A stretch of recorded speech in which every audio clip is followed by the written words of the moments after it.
Welcome back to the Done Deal Show. I'm joined by Pete O'Rourke. Good morning. How are you? I'm very good, Terry. And you? I'm very, very well. Of course, disappointed after England losing the European Championship final, but still really proud of what the boys and Southgate achieved over the course of the tournament. And I think it's very easy to become negative and, oh, we could have done this and we could have done that. And hindsight's very lucrative, isn't it? But enjoyed the tournament. I think overall great tournament. And but now looking forward to 3.5 weeks or so for the Premier League to start. So it's non-stop. Yeah, not much of a respite, as you said. These players will be going away on holiday, and then we'll be back to the Premier League action in the start of August. But lots to happen before then as well, Terry, as I'm sure you know, in the transfer window. So hopefully things will start picking up now the Euros is over. As you said, great tournament, and I thought England did the nation proud and did better than many people probably expected before the tournament started. So looking forward to seeing those players all back in action at their respective clubs and hopefully an exciting Premier League season ahead. Absolutely. And I think that's the key. We often change our expectations after 1 game, 3 games, 5 games, whatever it may be. But actually, what did we expect at the beginning? I did a number of preview shows. Most people said it would be lucky to make the last 16. So we exceeded expectations, and I think we should be proud of that. Transfers, though. Transfers will now pick. We already seen straight away yesterday, transfer stories picking up speed. We're going to delve into a number of them today to sort of give a breakdown on where things are, what do we expect to happen in the coming days. And I think the biggest one on everybody's kind of lips at the moment, and everyone's screaming for updates, is Raphael Varane to Man United. Feels like on the Done Deal Show, it's gone from looking like long shot, kind of using Man United, to it feels like it could happen. Last week, again, the kind of noise as Varane was waiting for sort of another and a new and improved offer from Real Madrid. There was feeling of concern that Man United were kind of being led up the garden path again. But that now seems to have changed again. I mean, it seems like such a topsy-turvy transfer story. What's the latest as far as you're aware with Man United's pursuit of Raphael Varane?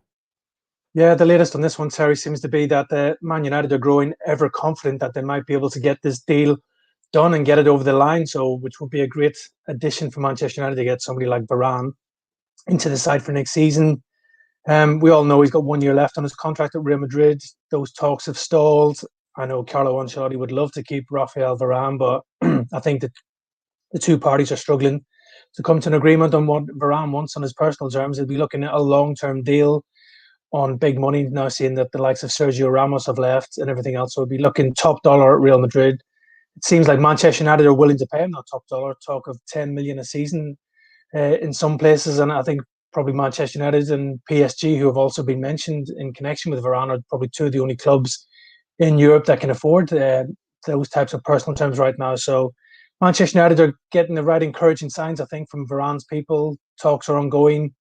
And as I said in one of the previous shows, Terry, these types of deals do take time. They're not going to happen overnight. It's such a big deal between two massive clubs who have had plenty of transfer negotiations between themselves in the past, with various players going from one club to the other as well. So Real Madrid will be trying to hold out for a big fee for Varane, but I don't think they can hold out for massive money because he is in the final year of his contract, and they don't want to be keeping a possibly unsettled, unhappy player at the Bernabeu next season, where possibly he could see out his contract, sign a pre-contract in January. So I think Real Madrid probably have to sell Raphael Varane, and that's why confidence is growing inside the Manchester United camp that they can actually get this deal done.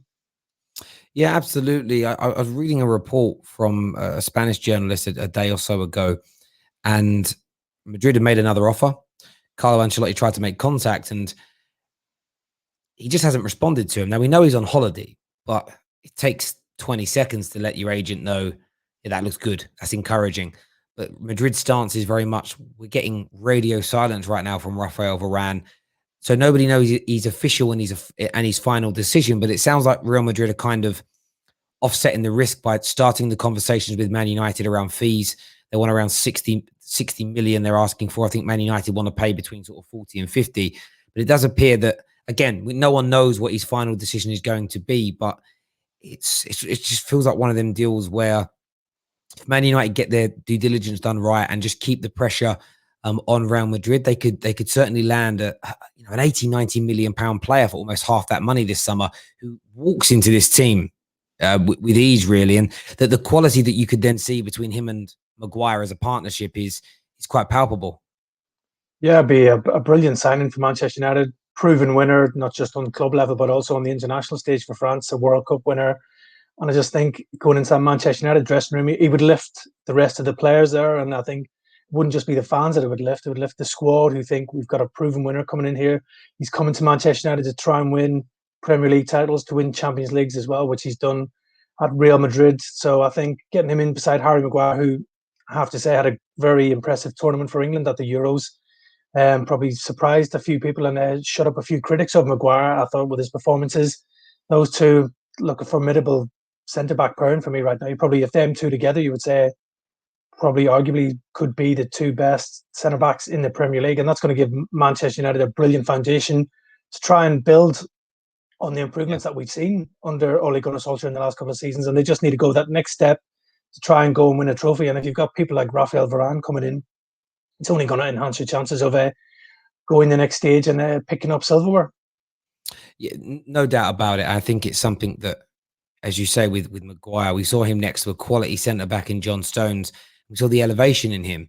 You know, you up that a level, in my opinion, with Raphael Varane. And if we can get Maguire that we saw at the Euros for 95% of the season, and then just the world class Raphael Varane, that base and foundation is the best centre back pairing we'll have had since peak Vidic and Rio on paper, of course, to see how it performs in the cold light of day. But it's certainly encouraging times. Another signing last week that was being spoken about a lot, kind of feels like a bit of a blow may have been delivered to this. Of course, Man United and Chelsea have been pursuing CAMAVINGA. What's the latest in the pursuit of him? Yeah, it could be bad news for the two Premier League clubs fighting it out for the signature of CAMAVINGA. He's only 18, this young Rennes midfielder, and it all seems to be signalling that he would prefer to stay in France if he were to leave Rennes this summer. And we all know that PSG are big admirers of the midfielder. I think if they could come to an agreement on a fee with Rennes, I would fully expect the player to choose PSG. But we all know PSG have made quite a few signings already this summer, so whether they have the budget to try and pursue this deal, we'll have to wait and see. We all know money is no object for PSG, considering how rich their owners are. And I just think CAMAVINGA, as I said, he's still a young player. If he went to one of these clubs in the Premier League, it might be a bit of a baptism of fire for him. And I think his family, from what I understand, they're keen for the player to remain in France. So if he is to leave Rennes, where he is entering the final year of his contract, I think PSG are in the box seat to get this deal done. And we might have to wait a few years before we think about seeing CAMAVINGA in the Premier League. But I'm sure at some point we might see the young French international come to the Premier League. But yeah, PSG, I'm sure firm favourites right now, with probably his age and his lack of experience, making his family and representatives maybe thinking he might be best suited to stay in France for a couple more seasons before moving on again to a different challenge and a different league. Yeah, absolutely. It's something Dean Jones said on here a couple of weeks ago, that he spoke to people in France, and the word was that although the Premier League clubs are looking at him, the thought on the ground was that he would stay in France for a little bit longer. I think at 18 years of age, staying in your homeland, staying within a culture and within an environment that you're comfortable with, is clever and smart. We saw with Renato Sanchez, just left Portugal probably a couple of years too early. You could even argue the same with João Felix, really. Just maybe that big move came a little bit too soon, and PSG being in his homeland, I think could help with that, no doubt. But it is about budget. I suppose the hope for Chelsea and Man United is that PSG don't have the money. Yeah, it's a strange thing to say, PSG don't have the money, but yeah, I know what you mean. They're obviously made a lot of signings already and have spent big money on the wages of Sergio Ramos to lure him from Real Madrid. It's a type of deal you could maybe see PSG agree it and sign him, see him come to the Parc des Princes next year, maybe stay at Rennes for another season on loan. I could see that possibly happening with PSG signing him, loaning him back to Rennes. That would keep Rennes happy that they're getting a top player for at least another season as well, and guarantees CAMAVINGA first team football if that was to happen. So I wouldn't rule that one out. But yeah, probably Rennes on the flip side will be hoping we might have an auction here for CAMAVINGA. We have Chelsea bidding for him, Manchester United bidding for him, PSG are going to have to bid for him and match those terms that are on offer, possibly from the Premier League club. So I think Rennes are in a good position right here, right now. They think they're going to get a decent fee for the young player, but I just think for the young players' sort of stability and potential to improve on his own development, I think PSG is probably the next stepping stone for him. Yeah, I just got, I agree completely. I feel like I'd love to sign him, but it's just the word all the time. And any report I've read, it's just that, I think he'd like to stay in France for another year or two before he thinks about leaving. So let's watch this space on that one. Man United, we know, have been looking at cover in that right back position. There was a bid early on in the summer for Kieran Trippier that seems to have gone very, very quiet.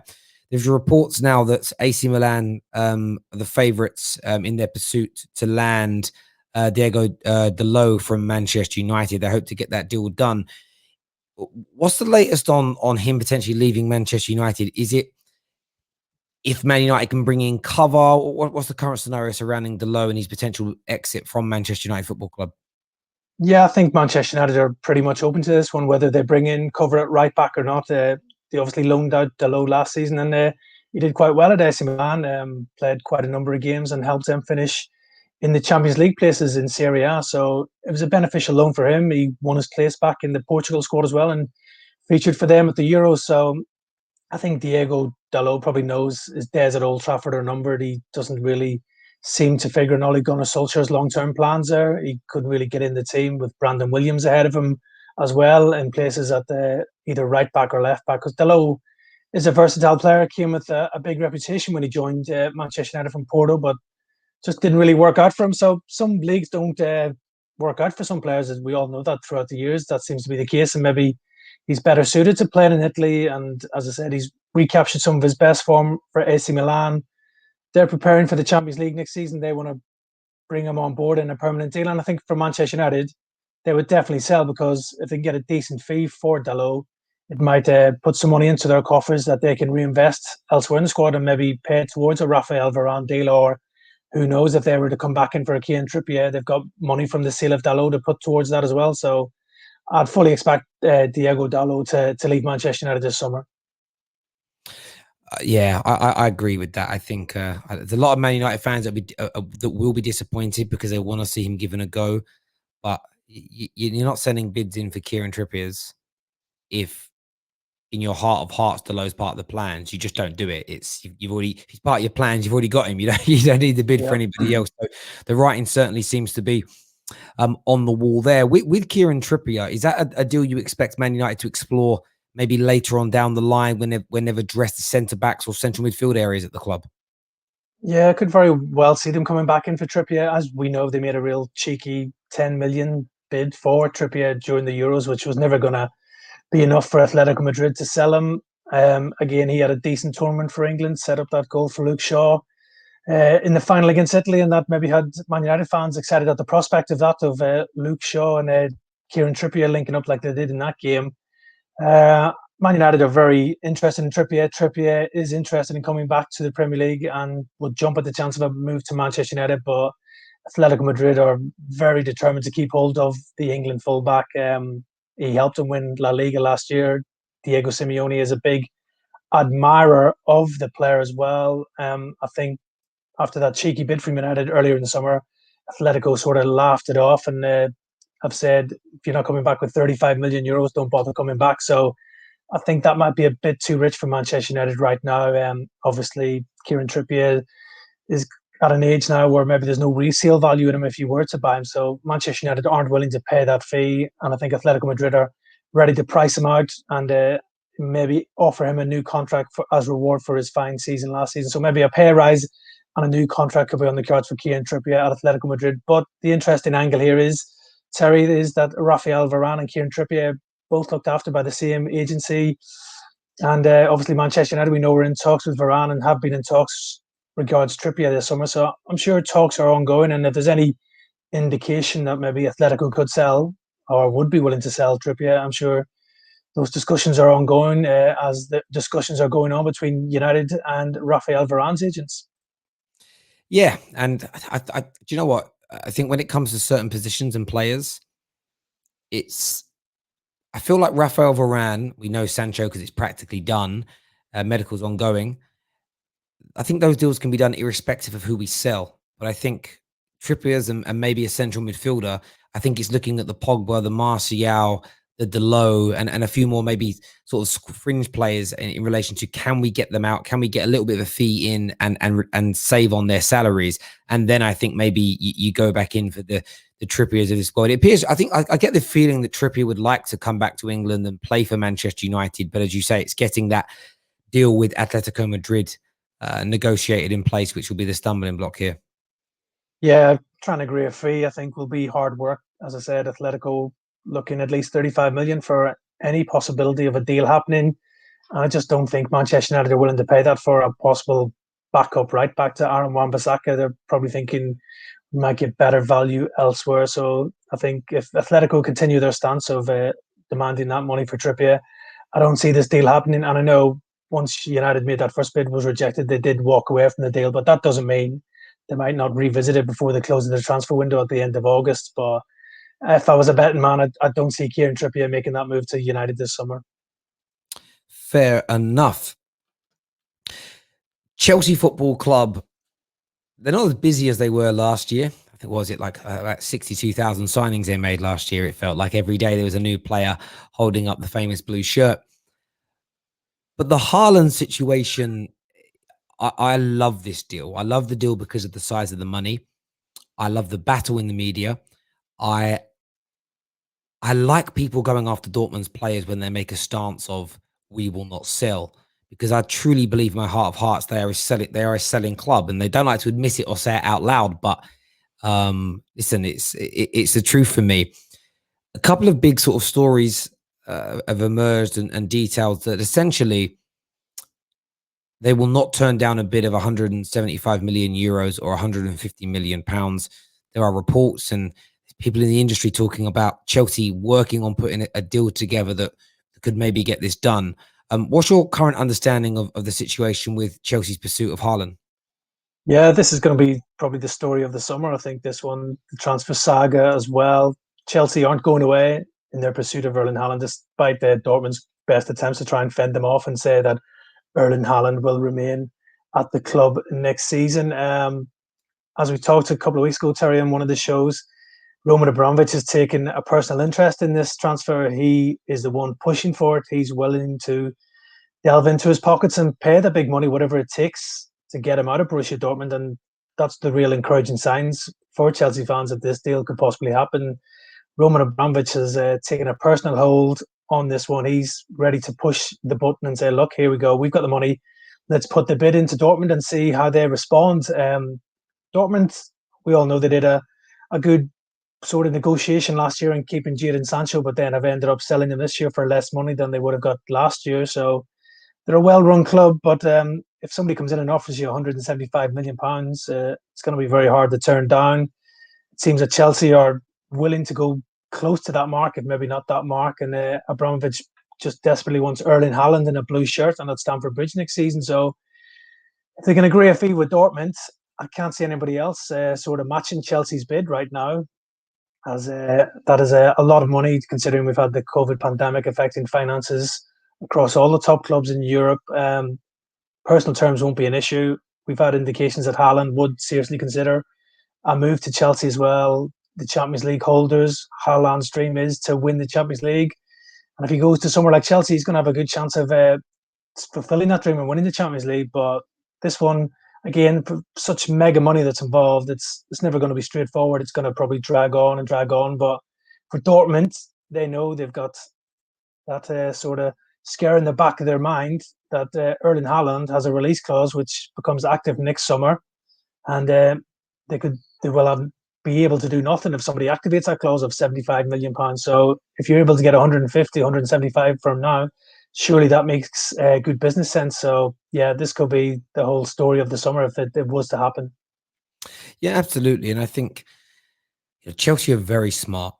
I keep seeing certain journalists say there's been no bid yet. Of course, there isn't going to be a bid. The bid will come when an agreement is in place in terms of, or this bid will be accepted, and Chelsea will be smart and they'll lowball to begin with. They'll go in with, I don't know, 115 mil with a bonus and add on to test the water, dip the toe in. What's the response like? Because if you can save 175 million euros is a lot of money. But if you can save 20, 30, 40 million euros, why would you not? Like, you know, you've got to try and do it that way. And of course, there's still the Mino Raiola have tried to play this down, but there's a lot of talk about a fee ranging from sort of 30 to 40 million euros in agent fees for him as well. And it's all dependent around who has to pay that. And I know when Man United bought Pogba, it was paid for by Juve. However, Juve just increased the price of the player. So theoretically, it was still paid by Manchester United. Yeah. It just went through Juve and then into the pocket of Mino Raiola. So that's also an issue at the moment. And I don't think there's been any clarity yet as to whether it's 20 or 30 million on top of the transfer fee, or it's going to be taken out of that transfer fee and paid by Dortmund, which of course changes things dramatically as well. So it's such an interesting saga, to say the least. There are also some other reports about Griezmann. And one of the reports I read today was that Chelsea have been the most active recently in trying to get Antoine Griezmann potentially on a loan. Do you see that do you see it as potentially the Barcelona man could come in as a bit of a makeshift if they're not able to bring in Haaland? Yeah, it could be a backup plan for Chelsea, and it's not a bad backup plan when you think about it. Griezmann is a quality player. He's always done well on the club stage, whether it's Atletico Madrid, and I think last season he probably showed his best form for Barcelona as well. But France international, a regular goal scorer in the Champions League as well, and we've all seen links coming to the Premier League. And on Manchester United were linked a few seasons ago that deal was maybe going to happen, but didn't. I think it's a good backup. Barcelona, we know, are desperately trying to offer Griezmann just to try and reduce their wage bill so they can register their own summer signings this summer because of the La Liga salary cap. Griezmann is on a big deal there at Barcelona, but like I said, with Haaland, Chelsea are probably one of the only other clubs in Europe who could afford to play Griezmann those types of terms, and I don't think that would be an issue for Chelsea. If they can get a player of the standard of Griezmann on loan, I think it would be a great deal. And as I said, Griezmann, I do think he would fancy a move to the Premier League if the right offer did come along. Chelsea are obviously at the top of the three right now, European champions, so it's an attractive one for any player right now. But yeah, Griezmann, Barcelona, I think have just sounding out clubs now and offering him away to clubs to see, will you take Griezmann off our hands? And that might play into Chelsea's hands because they know they might be able to get him on a reduced deal or something like that. So interesting one, this Antoine Griezmann. Barcelona seemingly willing to let him go, and if Chelsea are there ready to take him, we all know that Giroud seems like he's on his way to AC Milan, so other players may be on the way out at Stamford Bridge as well. I think Griezmann would be a great addition. There you go. Viewers that are tuning in, make sure the like buttons are being smashed, you're sharing the stream with your social media platforms, and you are subscribing to the Football Terrace. Staying in London, moving to the red hearth of North London, Arsenal very active so far. Of course, the announcement of Tavares is in. Lokonga, the medical's been done. Things have been signed. They're just waiting any moment now for a formal announcement. Before this show comes out, that could even be announced. Ben White is the next kind of deal to get done and get over the line. Reports suggesting that it's close to being sort of formalized, medicals being done for around the sort of 54 to 55 million pound mark. Any problems with the Ben White deal, or does this still look sort of signed, sealed, and delivered from an Arsenal perspective? Yeah, no issues on this one. I think this one will really speed up now England and the Euros are finished. Ben White was obviously away representing his country, so no deal could happen there. I think now the tournament is over. Ben White's, I think, will probably want to try and get this move tied up before he goes away on a break. So I could see something happening with Ben White later this week or maybe the start of next week. Arsenal are pretty confident that they've done enough to get this deal done. They have convinced the player of the project that Mikel Arteta is trying to work on at the Emirates as well. So Ben White is seemingly fully on board with that. He wants to become an Arsenal player despite interest from other clubs. Everton showed an interest. There's even talk that Chelsea were maybe going to try and hijack this deal as well. But I think Arsenal are so far advanced in this one. Personal terms won't be an issue. It's just trying to sort out that fee with Brighton. But I think Brighton will reluctantly agree to probably selling Ben White for between 50 to 55 million with add-ons, and a great opportunity for Ben White to go to Arsenal and try and help them get back in among the top four and try and boost his chances of breaking into that England team, never mind the squad, and build on what he's done so far in the last 18 months or so at Brighton. Yeah, absolutely. And I think I'm quite excited to see him in an Arsenal shirt, especially from an England perspective, to see the quality of him and what he can bring to them. Another England player, of course, didn't go to Euro 2020 was James Maddison, and large reports that the Maddison camp are expecting a heavy approach from Arsenal. They're going to look to double his wages, put him on a big deal, offer him the iconic number 10 shirt. How difficult is this a deal for Arsenal to get done, to take James Maddison from Leicester City to the Emirates Stadium, and kind of what's the latest surrounding this big money deal? Yeah, I think it's a difficult deal to do right now. I'm sure James Maddison would love the opportunity of maybe going to Arsenal, getting that famous number 10 shirt, as you said, and maybe doubling his own personal terms as well, considering what he's on at Leicester City. But talking of transfer fee for James Maddison, you're probably talking around £60 million. I just don't think Arsenal have got that right now, unless Mikel Arteta is quite savvy in the transfer market and sells quite a few players to raise funds, because I don't think they've got lots of money at Arsenal right now. But somebody like a James Maddison would excite Arsenal fans. I think he would be a really good addition as well. I can't see the deal happening, not with the figures that are being mentioned. And also, why would Leicester want to sell James Maddison right now? FA Cup winners, always making progress in the last couple of seasons under Brendan Rodgers. They want to make that final step and finish in the top four and qualify for the Champions League after missing out in the last couple of seasons, agonisingly for them. James Maddison is a key member of that squad, and I just don't think they would entertain any moves for James Maddison right now. And I don't think Arsenal can get to that £60 million mark, even though I think they probably will test Leicester's resolve with maybe a bid below that figure. I'm probably thinking 45 to 50 million they might come in with, but I still think that won't be enough for Leicester to consider selling him.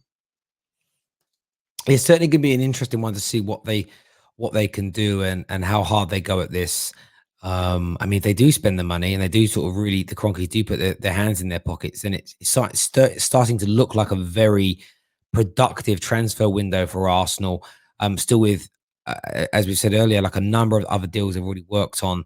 There's the Basumas and the Neveses and the more sort of central midfielders, the holding midfielders that they're also looking at as well. And many would say that maybe is more a priority. They've got Emil Smith-Rowe that they're about to sign onto a new deal. What they keep saying is about to sign a new deal. I did speak to a few Arsenal fans recently on the show, and they've said that they're waiting for the new kit to be launched. As soon as the new kit is launched, you'll see him holding the shirt, which I think is a fair theory in the modern day world. But it's certainly going to be interesting to see what Emil Smith-Rowe does, especially if James Maddison does come in. That's the bit that I'm really intrigued about, is what does that do for the mindset of Emil Smith-Rowe, a position that he was so brilliant in. He outperformed Odegaard even when he arrived. He really cemented himself in that first team. To go and sign a James Maddison, I'm just intrigued. And most Arsenal fans 100% think nothing's going to happen with Smith-Rowe, and I tend to think that. I'm 90% sure he's going to stay as well. But that's what I love about transfers. I love the domino effect of a transfer. What does it do? How does it improve? How could it destabilize? What does it mean to the mindset of X, Y, and Z players? So be intriguing to see what happens with James Maddison moving forward. But as you say, definitely a difficult deal for Arsenal to get done and to get over that line. That kind of couples in nicely to Liverpool, because we know you come on the show and we spoke about Sal Niguez a few days ago. There have been reports of a rejected bid since then. I don't know why. I just don't believe that, because Liverpool don't put bids in unless they know it's going to be accepted. It just isn't what they tend to do. But Liverpool also looking at Youri Tielemans.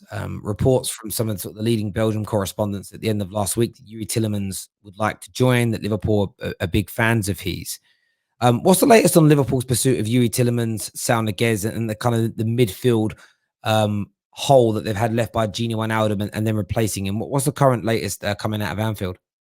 Yeah, the key position, I think, for Jurgen Klopp to fill this year is a central midfielder to replace Wijnaldum. I know Jurgen Klopp was really disappointed to see Wijnaldum leave Anfield this summer. He was hoping that Liverpool's power brokers would agree a deal with the Dutchman, but obviously it wasn't to be, and he's moved on. I think Youri Tielemans is definitely on Jurgen Klopp's wish list. If he was to sign a player, he would take no adaptation to the Premier League. He knows the league inside out now from his time at Leicester. He's proven himself to be a top operator also in the Premier League. So for Liverpool, he sort of ticks all the boxes for what they are looking for right now. We all know he's been a great addition for Brendan Rodgers' side. Again, figured for Belgium at the Euros. And they're, Liverpool, I'm guessing, are getting indications from Tielemans' camp that he would be very much interested in a move to Anfield if something can be agreed. But again, a bit like the Madison deal, I think this is going to be a huge sum to try and lure Yuri Tielemans away from the King Power Stadium. Leicester, a very well-run club. I don't think they're in any real need or rush to sell any of their star players. They've been quite busy in the transfer market themselves, bringing in Daka and Sumare, who are two young, highly rated players with lots of potential. So Brendan Rodgers trying to build something at the King Power right now, and I don't think he would really entertain any offers for Yuri Tielemans, despite the player maybe holding out that Liverpool could come in for him. So I think Liverpool, they could be priced out of a move for Tielemans right now. So I don't see this one happening. They've had more encouraging signs from Atletico Madrid regards Sal Niguez. We mentioned last week that Liverpool are definitely one of the clubs interested in him. There's been inquiries made. Chelsea are also in the frame for this one. They like Saul Niguez as well, and I think they would maybe enter the race for the Spaniard if they get indications that Atletico Madrid are willing to sell. And encouraging signs for Liverpool and Chelsea is that Atletico Madrid have announced the signing of the Argentine midfielder Rodrigo de Paul, which further increases competition for places in Diego Simeone's side. And I think maybe Atletico Madrid would seriously consider letting Saul leave just to bring some money into the club after paying a big fee for De Paul to Udinese. So I think it looks like Saul will be on his way from Atletico Madrid this summer, and a move to the Premier League is something that he's definitely considering. Yeah, I think. Do you know what I find interesting about both these players? It feels like the Tielemans deal is much harder and more expensive to do with Leicester, but Basuma's easier to get and would be a lot less money per week in terms of salary. Where Sal Niguez looks like a much cheaper, quicker, and simplistic deal to do with Atletico, who look like they may want to sell 40 to 50 million euros. But of course, the salary is much higher. But when you start to sort of deep it and offset them against each other, there isn't a great deal of difference in price. You might have the pence to give one an extra £100,000 a week. However, you might save £30 million on a transfer fee. So over the course of a 5-year contract, the differential isn't too great, if that makes sense. No. So it just feels like Liverpool doing a lot of work here. I almost feel like Liverpool haven't made their minds up yet around exactly who they want, and they haven't, because they haven't triggered anything. But certainly going to be interesting to see what they do, because I think replacing Genie is going to be key for them, isn't it? Oh, massively. I thought he was probably Liverpool's best player last season. He was probably one of the only ones that didn't pick up an injury, and he was just a regular for Jurgen Klopp's team. He's probably one of the most underrated players in the Premier League over the last couple of years. He did such a good job for Liverpool, and his extra strings to his bow, as he showed for the Netherlands at the Euros, playing in a more advanced attacking role, considering what he did for Liverpool. So, great player from Wijnaldum. Liverpool might just realise what they've missed out on now that Wijnaldum's left, because he brought so much to the team with his fitness, his energy, his stamina, and again, all-round play. I thought he was very underrated at Anfield as well. So it's big shoes to fill there, but somebody like a Tielemans, I think, would go down well with the Anfield crowd, as would somebody like Sal Niguez, if he can recapture the form that we saw a couple of seasons ago when, against Liverpool in the Champions League, I thought he was one of Atletico's better players over the two legs in that game. So two quality players, and Jurgen Klopp will be hoping that the Liverpool owners will put their hands in their pocket and back him in the transfer market this summer, and pay the money that it's going to take to replace somebody like Wijnaldum. And the thing is, we'll get on to some of these other deals a little bit later, but we've already mentioned United closing in on Varane, Sancho's in, a midfielder is being discussed. You've got Arsenal that are making improvements.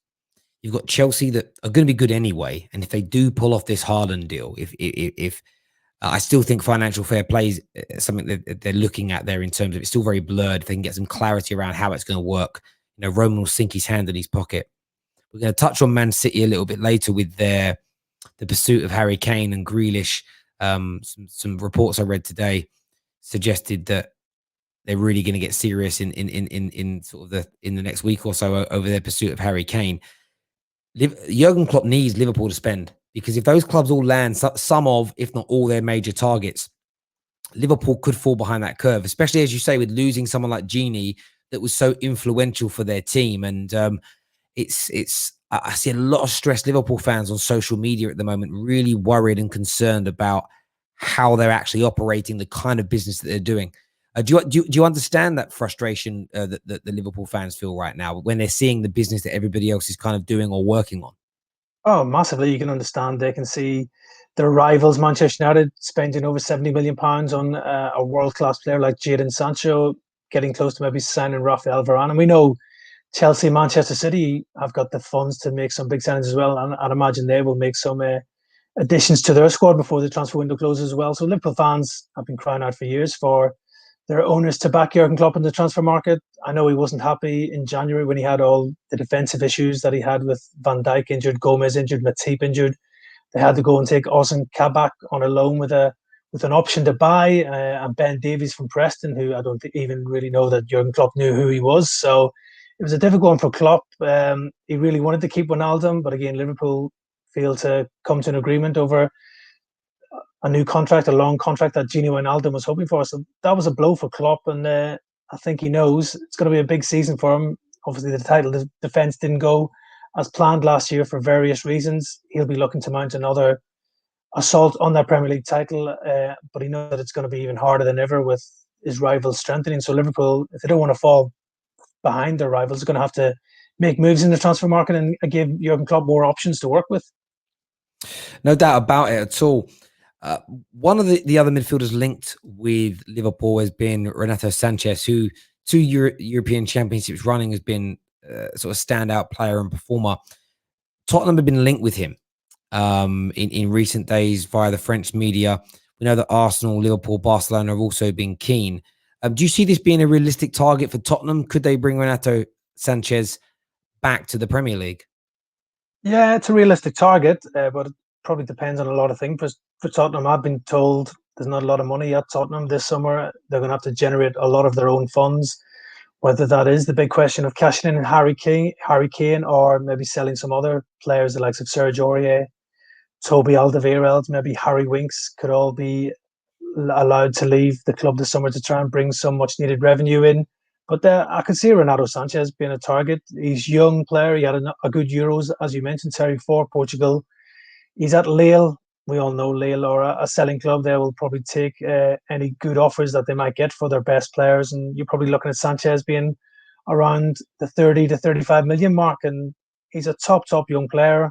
Maybe something that could work in Tottenham's favour is that they've got a Portuguese coach there at the club right now with Nuno, who will know all about Renato Sanchez. I'm not sure if there's a connection between the two of them, but I'm sure it wouldn't do their chances any harm at all if Tottenham did firm up their interest in Renato Sanchez, that there's a Portuguese coach there as well. And I know Spurs are trying to reduce the overall age of their squad, so Sanchez would fit the profile for the type of signings that they're looking at. And I think he'd be a great addition to that midfield, because there was a lot of criticism of that midfield last year with the likes of Harry Winks and Moussa Sissoko, and even Tanguy Ndombele not really hitting the heights for Spurs.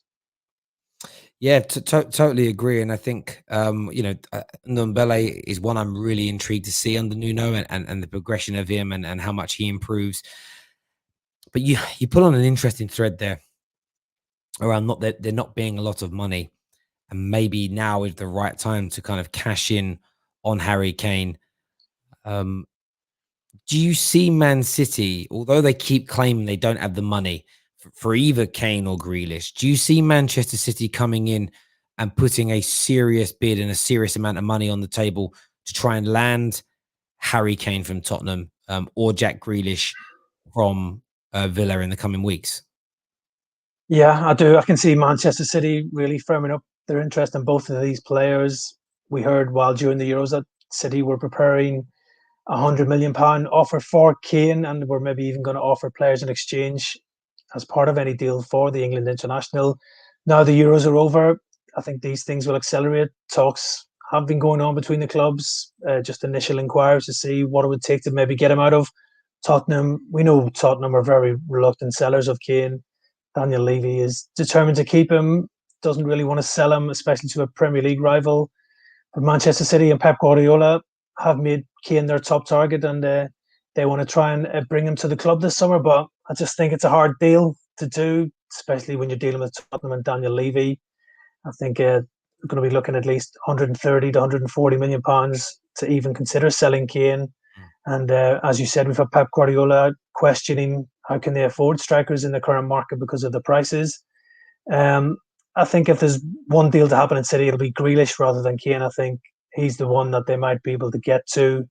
Again, enhanced his sort of reputation at the Euros, even though he didn't get many opportunities under Gareth Southgate. But I thought when he did play, he did offer something to that England team. And I just think maybe the time's right now for Jack Grealish to make that step up from Aston Villa and go to one of the elite clubs in the Premier League, go to a Manchester City where working under Guardiola, he's just going to get even better. And I think if he goes to a Man City, he probably becomes a guaranteed starter in that England team for years to come, and gives him the opportunity to be challenging for trophies and playing at the highest level, something which Aston Villa don't offer to him right now. So I think we'll definitely have bids for both Kane and Grealish in the next couple of weeks for Man City, but I just think probably they stand a better chance of getting Grealish than Harry Kane.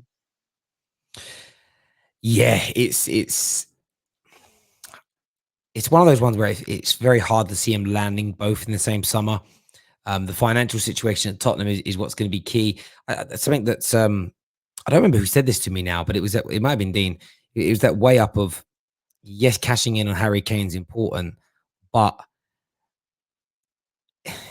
how much are they going to improve with that money? Will that money get them back into Europe? If it doesn't, then it's not seen as important. Maybe Harry Kane's goals in this new system with this new manager can push them back towards, with some good quality signings for lesser money, could push them back towards Champions League football, which in itself brings in 50, 60, 70 million pounds of income. It's going to be very intriguing to see what happens with this. And yeah, I can't wait for the ride. I love transfers. I love watching them unfold and move forward like that. So it's going to be intriguing indeed. You've got to remember, though, Spurs have been down this road before with the Gareth Bale when he left to go to Real Madrid. They had a lot of money from his transfer, and I think they brought in at least 7 players that summer. Didn't work out for them then. They brought in the likes of Soldado, Chadley, and various others, and they didn't really improve the team, although it maybe improved the squad numbers. It didn't improve the actual results on the pitch because, like Gareth Bale was a real tough act to replace, Harry Kane's going to be the same. Big boots to fill. Yeah, absolutely. Could not agree. Could not agree with you more. Pete, really appreciate you coming on as always. Viewers, make sure the like button's been hit and that you subscribed to the Football Terrace and you're following us on all our social media platforms, the links of which are in our description below. But until next time, take care of yourselves. Goodbye. God bless. And we'll see you all again very, very soon.